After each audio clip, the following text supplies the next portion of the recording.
Samamezarra eraisteko lanek aurrera jarraitzen dute, eta gaur kenduko dute estadioren arku ospetsua. San Mamesen bereizgarrietako bat da arkua, Zelaiberrian ostera ez da lakorik egongo.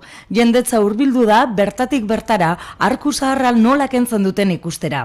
Ikusi nahi dugu nola arkua bajaizten dute eta zatitzen dute. Eta San Mameseko arkua oso garrantzitsua da bazkidetarako, eta ikusi nahi dugu nola zatitzen dute eta. Zatitan uste dut, eta Jonek esan duen bezala ikur bat delako guretzat, eta ikustera etorri gara. Pena ematen zait arkua kentzea. Ni bakarrik atletik zalea naiz, baina gauza polita da arkua goian ikustea eta hau simboloa da. Bizkaiara oso rentzat edo Bilbaoren txat. Bai, oso pena bat ematen dit hori ikustea horrela. Baina, badu beren bentaja, aldamenera begiratu eta berria.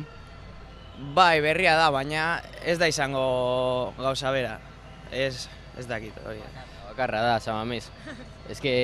Pasa dugu, San Mames bakarra izatea eta edo zein zelaia izatea.